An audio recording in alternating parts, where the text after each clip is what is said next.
Super 6 కూడా చెప్పాం. ఆ సూపర్ 6 ఏదైతే మేము చెప్పామో తప్పకుండా అమలు చేయడానికి ముందుకు పోతామని మరొకసారి హామీ ఇస్తున్నాం. ఇప్పటికే 40 రోజులైంది. 40 రోజుల్లో మీరు చూస్తే అధ్యక్ష మొదటి సంతకం 5 సంతకాల పైన పెట్టాను. ఒకటి మెగా డిఎస్సి ఏదైతే 16,350 ఉద్యోగాలకు సంతకం పెట్టాం. ప్రాసెస్ స్టార్ట్ అయింది. వీలైన తొందరలో ఒక పద్ధతి ప్రకారం అది పూర్తి చేసే బాధ్యత ఈ ప్రభుత్వాన్ని.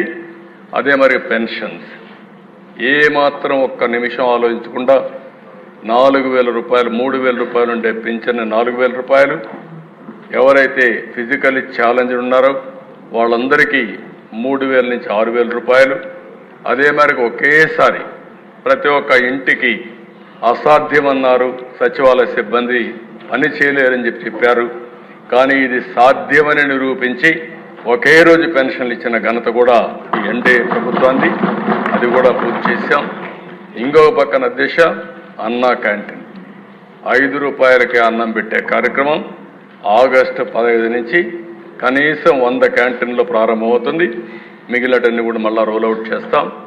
ఇదే కాకుండా దేశ స్కిల్ సెన్సస్ దేశంలో ఎక్కడా చేయని విధంగా ఒకరోజు నేను పవన్ కళ్యాణ్ గారు ఒక మీటింగ్కి వెళ్తున్నాను.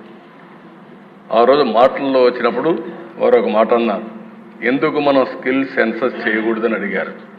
నేను ఇమ్మీడియట్గా ఆయన చెప్పంగానే is a very good idea, ఇప్పుడే అనౌన్స్ చేస్తానని ఆ మీటింగ్లో అనౌన్స్ చేశాను. అక్కడి నుంచి స్కిల్ సెన్సస్ కూడా సంతకం పెట్టాం. ఇవేవైతే 5 సంతకాలు పెట్టామో ఆ 5 ల్యాండ్ టైటిలింగ్ యాక్ట్, ఇది భయంకరమైన యాక్ట్. ఈరోజు రేపు మీరు చర్చిస్తారు.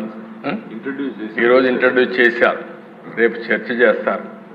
ఒక దుర్మార్గుడు అధికారంలోకి వస్తే ప్రజల ఆస్తులకు కూడా ఏ విధంగా రక్షణ ఉండదో ఈ ల్యాండ్ టైటిలింగ్ యాక్ట్ అనేది ఒక ఉదాహరణ. ప్రజల్లో ఆ అపోహలు వచ్చే పరిస్థితికి వచ్చింది. ఇవన్నీ కూడా ఒక సుపరిపాలనకు మారు పేరుగా ఈ ఎన్డీఏ గవర్నమెంట్ ఉండాలని రాష్ట్రంలో నేను మనస్ఫూర్తిగా కోరుకుంటూ, కష్టాలున్నాయి, ఇబ్బందులున్నాయి, ఒకే రోజు మేము మొత్తం తీరుస్తాం చెప్పలేం, కానీ కష్టపడే ధైర్యం ఉంది. ఈ రాష్ట్రం కోసం పాటుపడే నాయకత్వం నేను కానీ, జనసేన నాయకుడు పవన్ కళ్యాణ్ గారు కానీ, బీజేపీ కానీ పనిచేసి మీరు చూపించిన అభిమానానికి తిరిగి మీ రుణం తీర్చుకుంటామని మరొక్కసారి ప్రజలకు అందరికీ హామీ ఇస్తూ